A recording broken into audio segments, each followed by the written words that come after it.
Final Destination isn't done surprising you.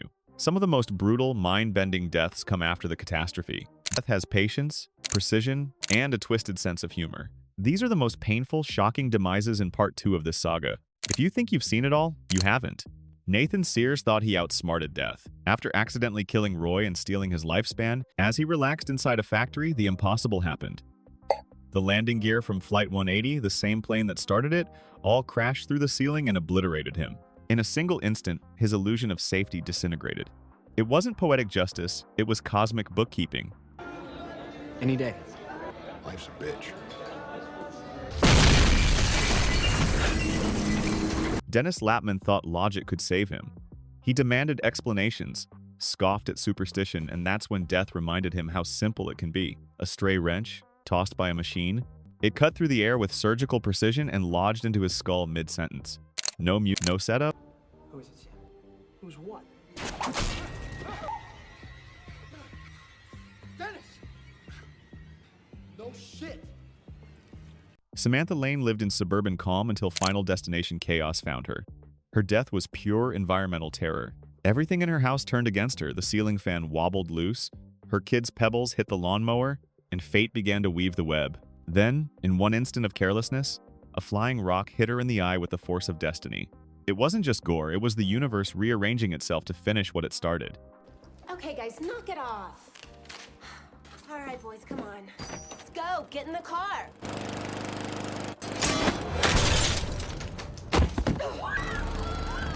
Billy Hitchcock survived the Flight 180 disaster, and that survival gave him confidence too much of it.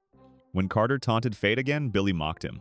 The next second, a shard of metal from a passing train decapitated him clean.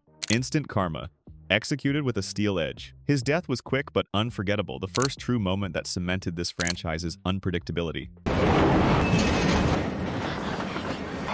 I saw it! I saw the belt! That's right! I'm saying the fuck! Oh, shut up, Billy! It's fucking Billy, I'm not- And you ain't taking me with you!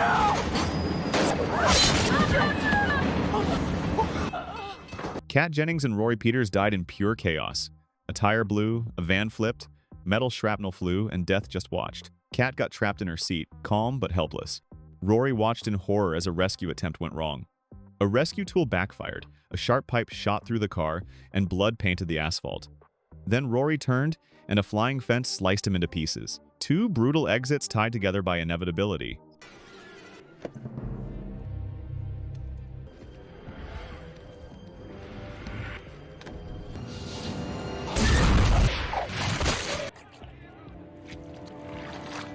Brian Gibbons wasn't even supposed to die, and that's exactly why he did. After surviving the freeway pileup, Brian joined the survivors for dinner, laughing about beating death's plan. The camera lingered. Everyone breathed easy until the barbecue exploded, sending shrapnel through his chest.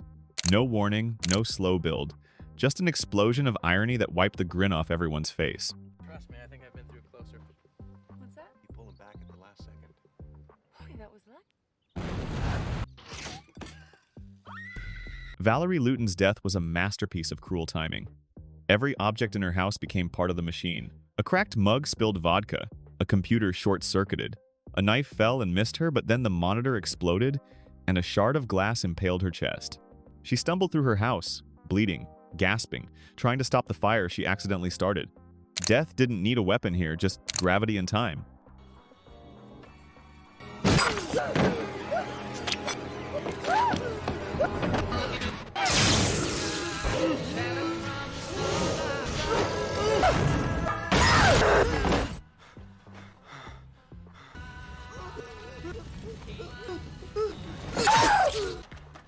Miss Luton!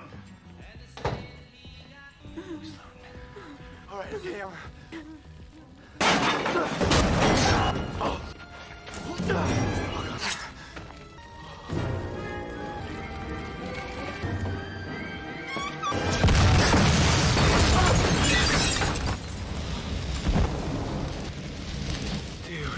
Olivia Castle's LASIK surgery turned into a nightmare. Terrified of the procedure, she lay strapped under a laser machine. The gel dripped, the laser misfired, and her cornea started to burn.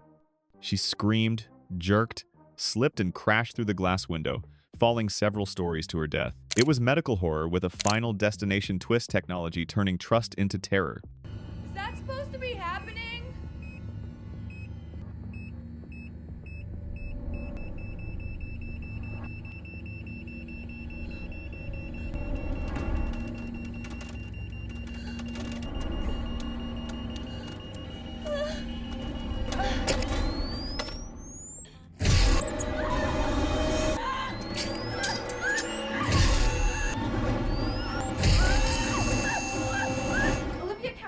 No, she's fine. We do this kind of procedure all the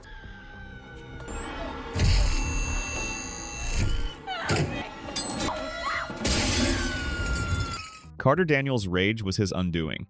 His grief turned into vengeance, but death doesn't care about motives. Trapped in a fiery disaster, he was dragged through debris, his body battered and burned, ending in one of the franchise's most chaotic sequences. It wasn't just physical pain, it was emotional breakdown, visualized as demolition.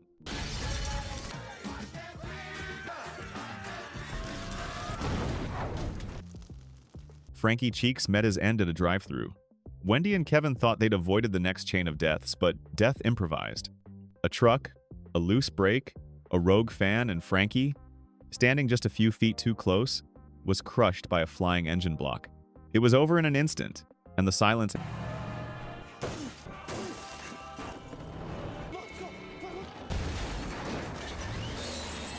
Sam and Molly Harper thought they had finally escaped. They planned a new life. It wasn't just a twist, it was a full-circle execution, ending the franchise where it began. Sorry about that. Those pants all about. Oh, a kid had a panic attack and wanted off the plane. No. Oh my god!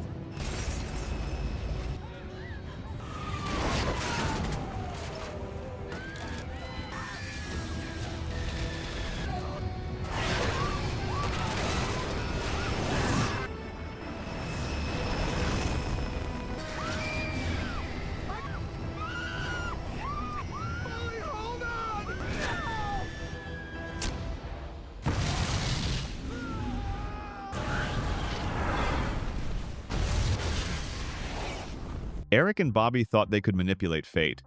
Eric tried to force Bobby to eat peanuts despite his allergy, hoping to control who died next. But when the hospital's MRI machine activated, every metal object in the room turned into a missile. Oxygen tanks flew, scalpels pierced, bodies pinned to walls. Both of them were shredded by their own arrogance. Science and karma working hand in hand.